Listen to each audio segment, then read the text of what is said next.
Before we begin this Microsoft Digital event, we would like to acknowledge the traditional custodians of the land on which we live and work throughout Australia, as well as the Aboriginal and Torres Strait Islander people viewing this event today.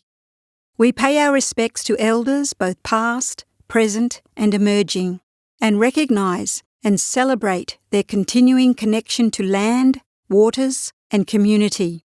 Our reverence also extends to all First Nation and Indigenous peoples, as well as their ancestral lands. Welcome to this Microsoft Digital event. Before we get started, there's a few things we wanted to point out so you can make the most of this experience. Firstly, the windows you are seeing can be resized. You can maximise, minimise, and drag the windows to the size you prefer. You can also use all the widgets in the bottom middle of your screen. Simply click on the widgets icons to launch them. Secondly, we have specialists on hand to answer your questions in real time. You can type in your question using the Q&A window at any time during the event, and we'll answer them as soon as we can. Lastly, you can access additional resources by clicking on the links in the resources section. We hope you enjoy this Microsoft Digital event. Let's get started.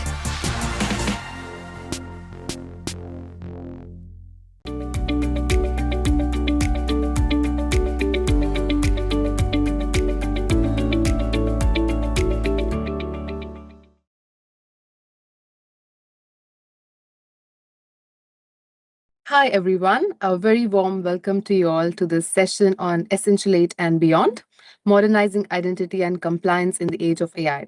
My name is Deepika Mahankali and I'm a data security solution engineer at Microsoft.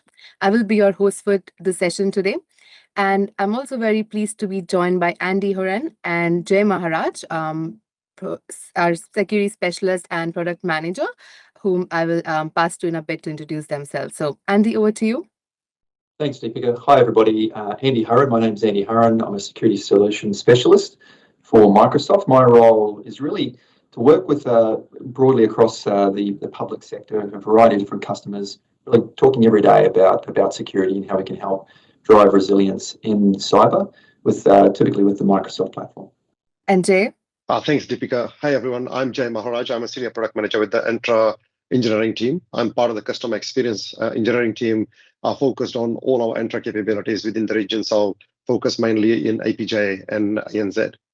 Awesome. Thank you for joining us today.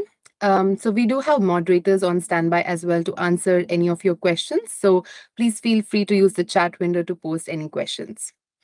Now, if you've been in the cybersecurity industry, especially in the Australia and New Zealand region, Essential 8 is a term that you might have heard for years now. Interestingly, this term was coined by the Australian Signals Directorate, or ASD, which is a member of Australia's national security community, in 2017. And that was the same year as some of the unfortunate IT security incidents such as WannaCry and Cloudbleed took place. And the same year when Look What You Made Me Do was released by Taylor Swift. Now, for those of you who are not from this region and might not have heard of Essential 8, Essential 8, or popularly known as the E8, is a baseline set of 8 strategies published by the Australian Cybersecurity Centre to mitigate against the most common cybersecurity threats. There are 4 maturity levels ranging from 0 to 3, based on mitigating increasingly sophisticated levels of adversary or tradecraft, with 0 identifying easily exploited weaknesses and 3 signifying mitigation against sophisticated adversaries. The purpose of Essential 8 has continued to be a government baseline under the ISM and to make it harder for adversaries to compromise the systems. And it's regularly updated with the ISM as threats involved. Now, I'm pleased to introduce our first guest speaker, Andy Horan, Senior Security Specialist at Microsoft, who has a ton of experience working with the Australian federal government and also the NSW state government agencies. So, Andy, as AI reshapes the security landscape, do you think Essential 8 is still relevant in today's era?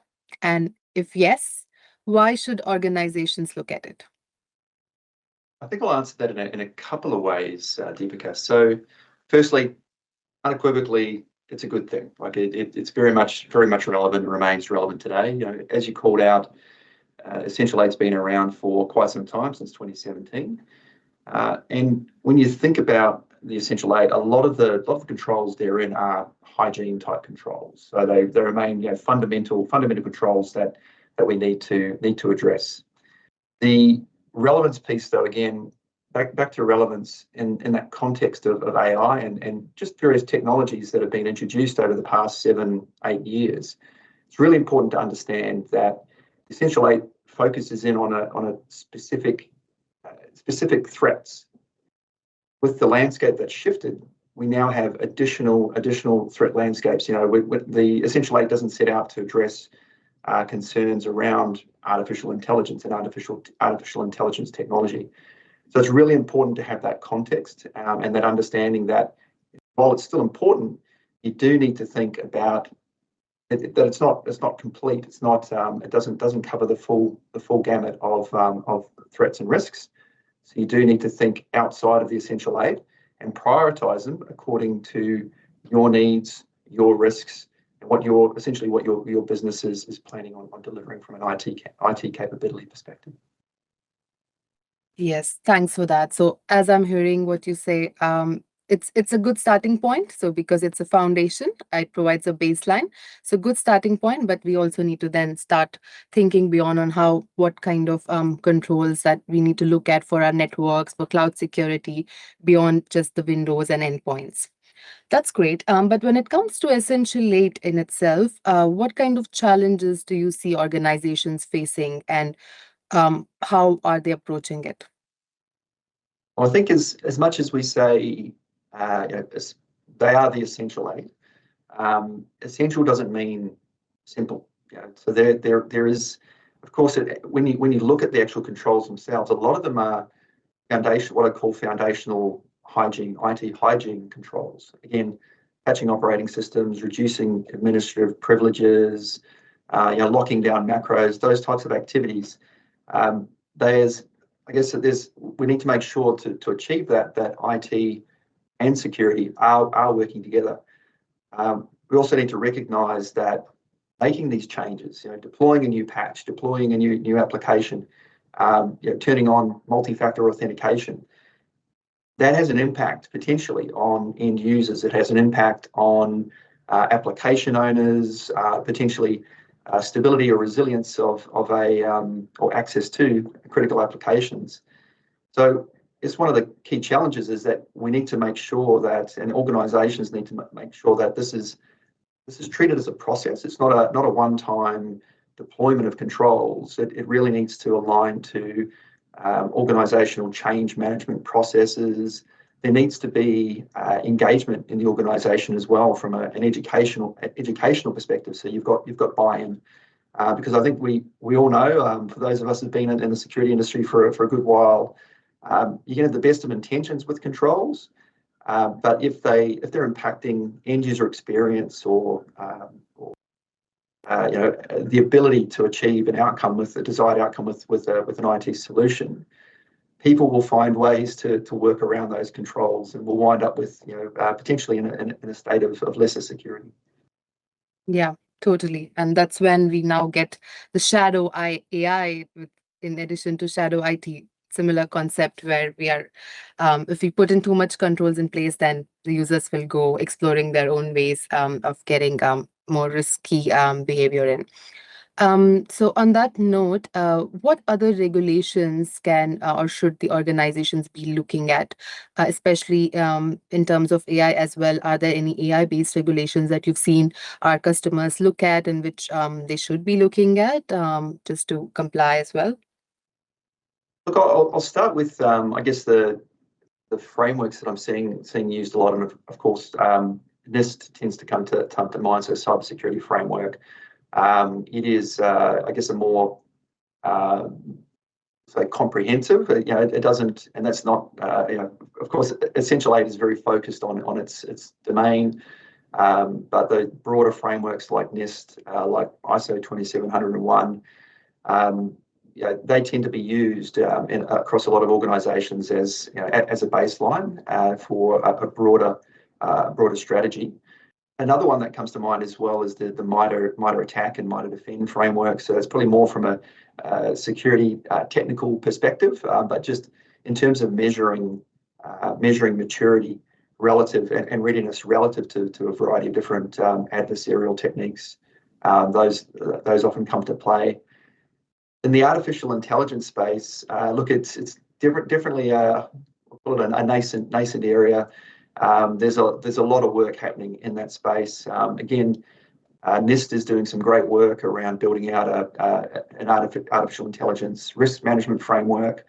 We're seeing a huge focus from the government, from both at a federal government level and state government level, developing artificial intelligence guidelines, risk management guidelines, secure implementation guidelines. Quite fascinating to actually look at all those guidelines and throw them into an AI tool and do a comparison of what the different attributes of those are, because there's a lot of similarities in terms of what is being recommended, which is a good thing. And it's interesting to watch that space in terms of what comes out if we see a consolidation of those into a singular framework guidance across Australia. Yes. Yeah, that's great. And as you rightly mentioned, it's still a nascent stage.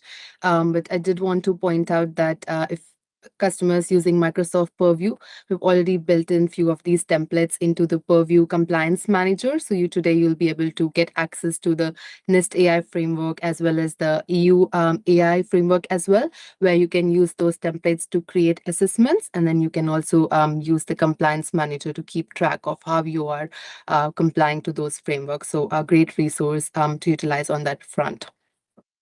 One other approach I might just add to that, Deepika, and I think because I'd be remiss not to mention it, having Jay on the call, outside of specific frameworks, zero trust. So just that the principles of zero trust, not specifically a framework. There's various organisations such as the Open Group that you can pull guidance from, and indeed from Microsoft. But just the concept of shifting your mindset to at least trust mindset. So making sure that your identity is well defended, reducing admin privileges, all those comments. It's really you start to hear those when you start to say those out loud. They actually align very closely into what the Essential 8 is mandating. Yep, totally. And then a few other resources from Microsoft as well on Essential 8 to support our customers on Essential 8. So number one, we have the Essential 8 licensing map. Now, I know, Andy, going back several years, I guess 5 to 6 years, you started working on building a template for our customers, mapping out what we have within E3 and E5 and how you can use those features for the Essential 8 controls. And today we've been able to publish this interactive licensing maps. For those of you who are familiar with the M365 maps, which is a collection of licensing diagrams that really simplifies our navigation through the various M365 SKUs and the licensing aspects. This tool was actually developed by one of our colleagues, Aaron Denarge, as a passion project initially. And today we've been using it extensively across Microsoft globally and beyond. And so now we have an interactive licensing map just for the Essential 8, which depicts what features within M365 E3 or E5 or any specific SKUs that you have, what capabilities within that you can utilize for each of the Essential 8 controls for each maturity level as well. So we will be sharing those resources and the links in the chat for you to review and utilize.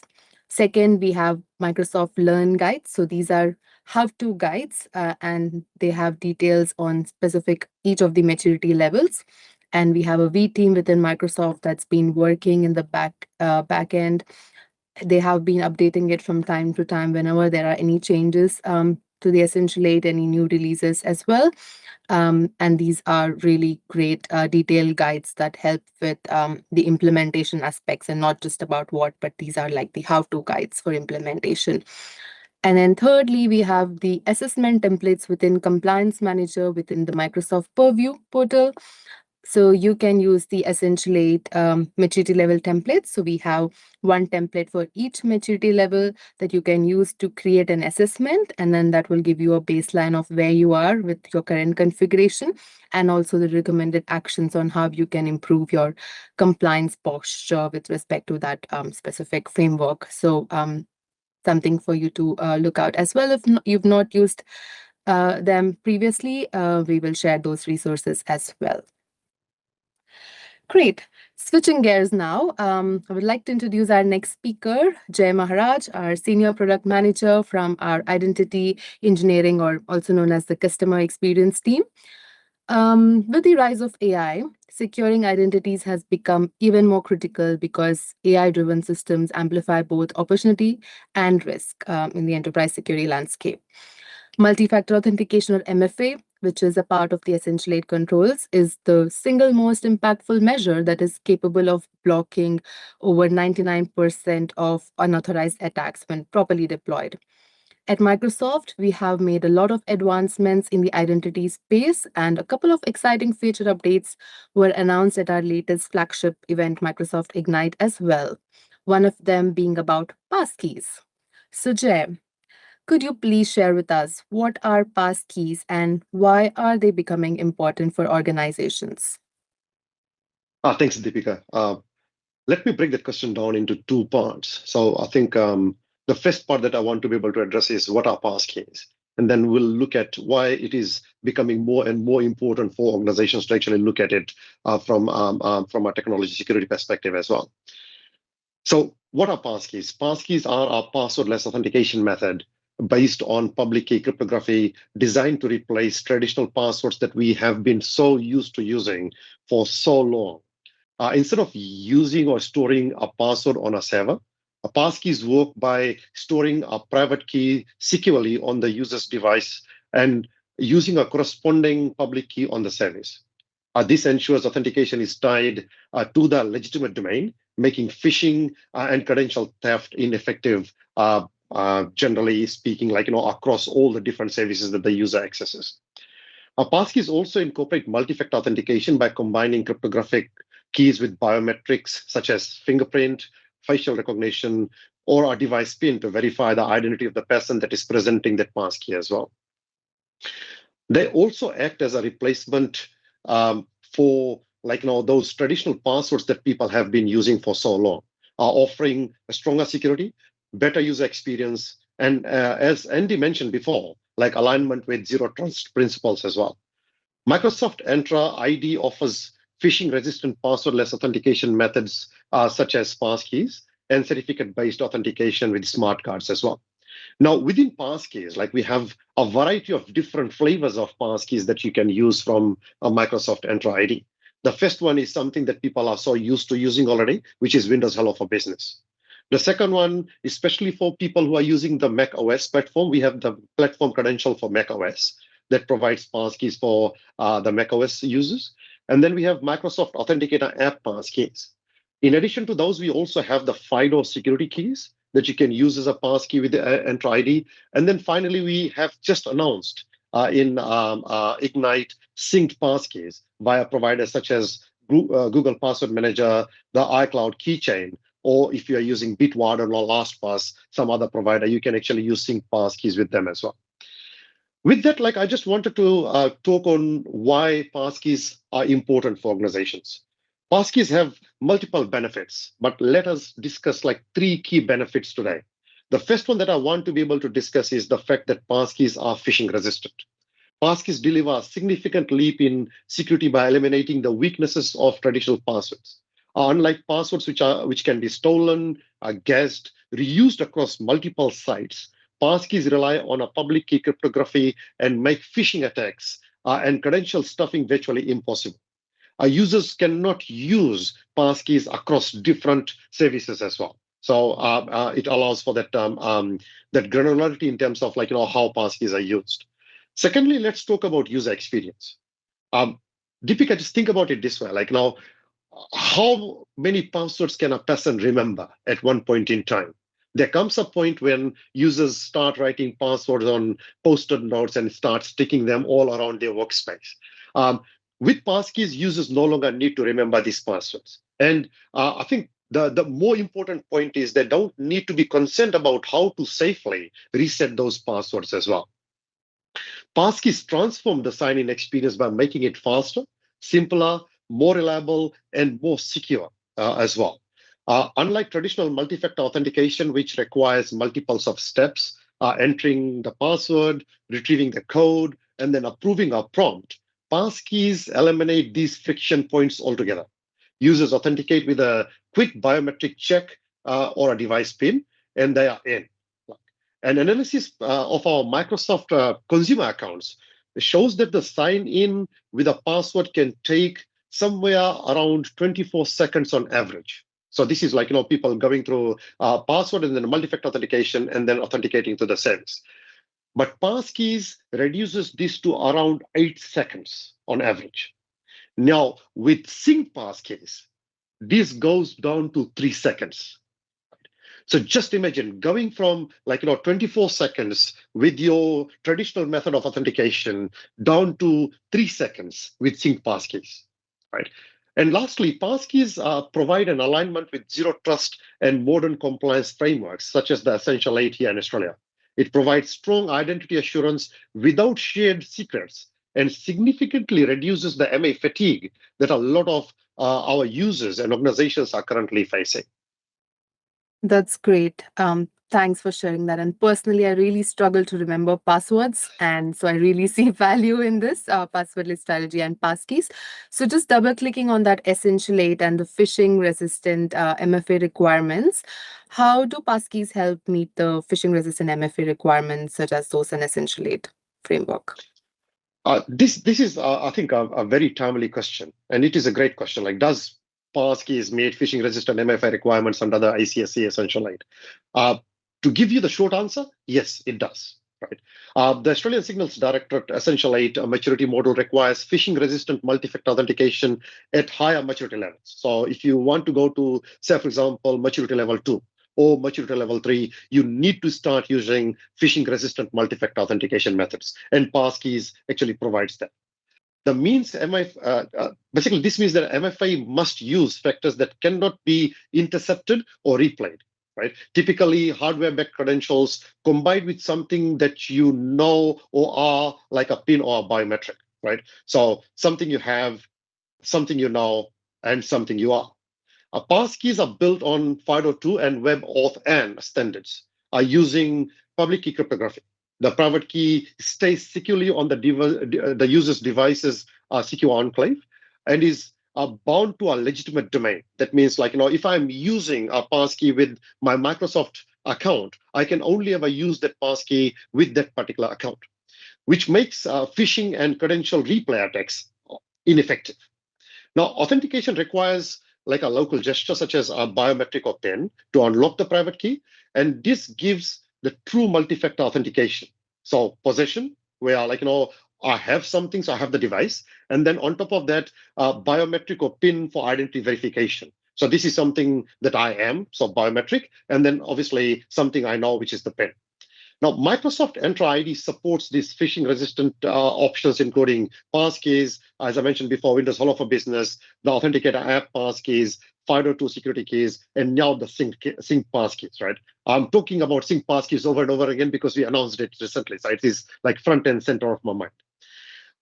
And this approach that we have actually meets the ICSC Essential 8 maturity levels 2 and 3 for phishing-resistant MFA and aligns with the zero trust principles. Now, Andy mentioned zero trust principles, and we are very, we keep zero trust principles at the heart of every innovation that we do as part of our Entra capability. And this is no different. It strengthens security, reduces the operational overhead for organizations, and it improves the user experience by, if I can maybe quantify it, by 8 folds, right? From 24 seconds to 3 seconds. So you can't really beat that. Yep. And you did cover the some of the updates that were announced at Ignite, but just want to double click on that as well. So what are the latest updates or the new features for passkeys that organizations should know about? Passkeys are evolving very quickly, and organizations need to know, what is going in that space. The first major update that I want to talk about is like the synced passkeys, right? We have been talking about this previously as well. Traditionally, passkeys were device bound, which meant strong security, but friction when users wanted to change devices. So say, for example, if I had a device-bound passkey on my device over here, like if I wanted to use that same passkey on something else, I would not be able to do that. Now, with sync passkeys, like it allows credentials to be stored securely across an ecosystem of passkey wallet providers such as the iCloud keychain, the Google Password Manager, making it much more easier for users to access accounts across multiples of devices. So this improves convenience, but it also introduces compliance considerations, as organizations need to ensure that these synced credentials meet whatever policy requirements they might have within the organization. Now, to address these concerns, we have publicly announced passkey profiles as well. Passkey profiles solve a big governance challenge. Until now, organizations had a single tenant-wide policy for passkeys, which meant everyone had the same settings. That's not practical when you have different user roles with different risk levels for those roles within the organization. Passkey profiles introduce granular group-based controls. Admins can create multiple profiles and assign them to specific user groups within the organization. For example, allowing executives and IT admins to use only device-bound FIDO2 security keys with attestation enforced for maximum security. Right. And if they wanted to, make it a bit more relaxed for other people, they could actually have a passkey profile to permit frontline or the HR team to use synced passkeys for convenience across devices. And if they wanted to restrict certain groups to Microsoft Authenticator passkeys only, they could do that as well. So passkey actually provides that flexibility and that peace of mind for organizations that want to use different passkeys for different user personas within the organization. This flexibility means organizations can align passkey usage with risk, compliance, and user experience goals within the organization. Now, it's not just about enabling passkeys. It's about controlling which type of passkeys are allowed for which people or which personas within the organization, ensuring security and without sacrificing the usability part of this particular experience. Now, the last announcement that I want to talk about is self-service account recovery. A long-standing challenge with both password-based and password-less authentication has been the account recovery process. So if you look at it, historically, the loss of a device typically required the user to contact the support desk and undergo a basic verification procedure, such as providing their first and last names, their date of birth, their home address, before their password would be reset by the help desk support assistant. However, the information provided during these verification steps is often susceptible to phishing and may be easily obtained by malicious actors as well, thereby exposing the help desk to potential threats like the skated spider attack that we have seen recently in our region. With the implementation of self-service account recovery, users complete a secure online identity verification through an organization-approved provider such as IDEMIA, Authentics, or LexisNexis, and using government-issued credentials such as their driver's license or their passport before gaining access to their account. Now, this advancement reduces the operational burden associated with managing a help desk and enhances both the security and user satisfaction. So think about it in these particular terms. I no longer have to rely on basic questions to get assistance from my support desk. And in many cases, I don't even need to call my support desk if I need to, say, for example, reset my password, or better still, actually bootstrap to a phishing-resistant authentication method such as syncable passkeys. Now, Deepika, would you like to see this in action? Yes, totally. Would love to see a demonstration or, yes, a visual of how that looks like. So what I'm about to show you, Deepika, is groundbreaking. Imagine losing your device and instead of calling the help desk or waiting hours, you recover your account yourself securely and within minutes. Self-service account recovery changes the game. It puts control back in the user's hands, reduces IT overhead, and keeps your organization moving without compromise on security. So what the user does is they actually provide their username, and on the next screen, they select sign in with some other way, right? And what you would have noticed after that is the user then ends up on a screen where they get this option to recover their account. And when they click on that recover their account, they are then redirected to a identity verification partner that has been configured by the organization, where they have to present government issued credentials such as driver's license or passport and go through a face check verification process. And if they are successful at that, then they are issued a verifiable credential by the IDV verification partner. So in this case, Tim is actually going through the verification process. He's presenting his driver's license. The IDV verification partner actually goes through a very strict verification process. They make sure that it's a legit driver's license. They make sure that it is the rightful person presenting the driver's license as part of the verification, as you can see through this face check process that is happening. And once they are satisfied with the verification process, they are then well placed to issue the user with a verifiable credential. The user then presents that verifiable credential from that IDV verification partner to the organization. They again go through a face check process, this time with their own organization. And if that is successful, at that point in time, they are then issued with a temporary access passcode. Now, this user can then use the temporary access passcode to set up an authentication method.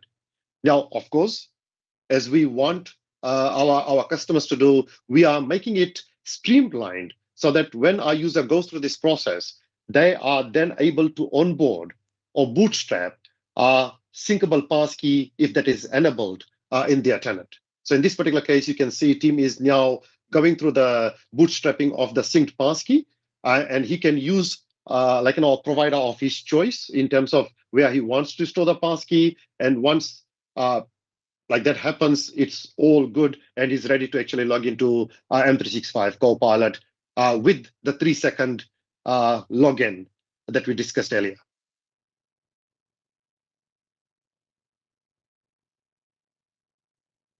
That was really cool, Jay. I know a lot of customers that I work with will also be excited to learn about these features, and it will be very useful for them. Also, the updates around synced passkeys, something that we all have been waiting for a while. So it's great that it's been announced and it's officially out now. So what practical tips would you give to our customers for rolling out a successful passwordless strategy? So rolling out passwordless strategies successfully is easier than many people expect, but it works best when you follow a structured approach. And we at Microsoft recommend 6 practical steps when it comes to implementation or rolling out of passwordless within an organization. The first step is to be able to determine your user personas. It's very important to be able to identify what user personas you have within the organization and what kind of passwordless authentication method you want to allow those personas to actually use. The second step is to be able to choose the right authentication method for each of those personas. Now that we have identified the personas, it's important to be able to say, say, for example, for my IT admins, I want them to be able to use a device-bound FIDO2 security key rather than synced passkeys. And for my frontline workers or for my information workers, I'm happy for them to be able to use something like syncable passkeys, right? And for people who have a desktop that actually supports Windows Hello for Business, for convenience, I want them to be able to use Windows Hello for Business. So the second step is very important because it allows you to then match the personas with the right authentication methods that is available through passkeys. The third one is to be able to plan your rollout in phases. What we often see is customers want to be able to roll it out to all the users all at once. So that's a big no-no. Like, you have to make it in phases. The second thing that we see often, and which we now recommend people not to do, is to start off with their IT admin team, right? The reason why we say not to start with that, we obviously want them to be able to use secure authentication methods. But when you roll out these kind of strategies, these are the people who have the most number of exceptions. And because of these exceptions, people fail to roll out passwordless to the bulk of the users while trying to, say, for example, deal with the exceptions of a handful, right? So what we recommend is to be able to roll out in phases and then start with your largest cohort and the simplest ones. Say, for example, your frontline workers might be the biggest number of users within your organization, but they might be the easiest one to roll out to.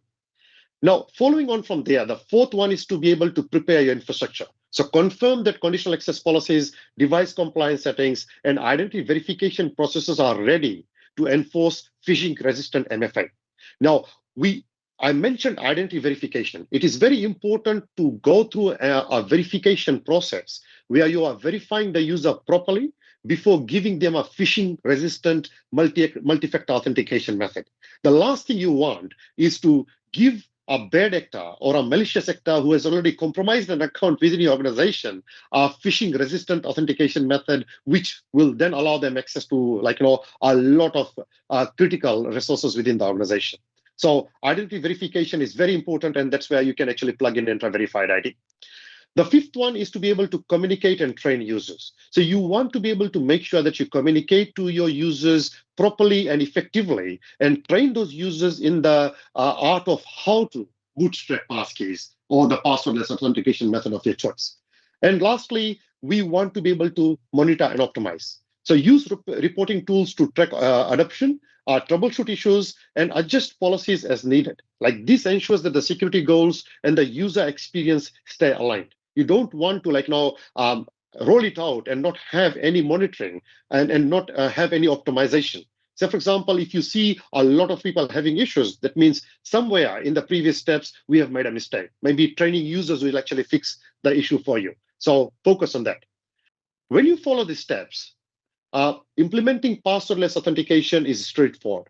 It is not just secure, it is practical, user-friendly, and it aligns with the zero trust principles, making it future-proof for your organization, and it makes it very, very, very easy for users to actually use these capabilities that we are rolling out and improving, if I can say that, almost on a daily basis.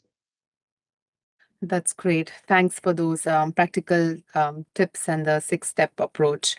With that, we have come to the end of this session for today.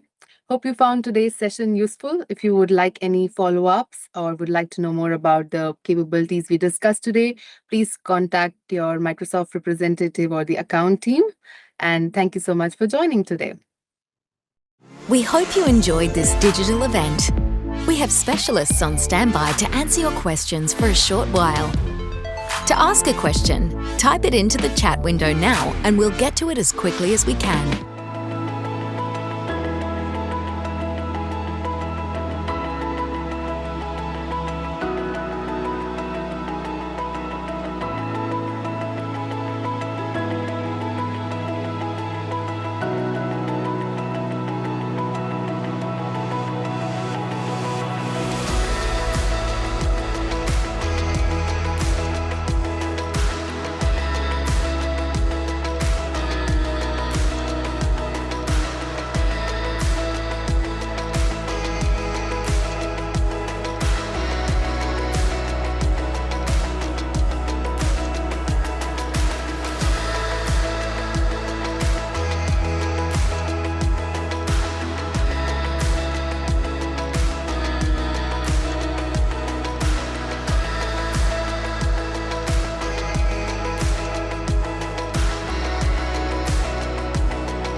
We hope you enjoyed this digital event.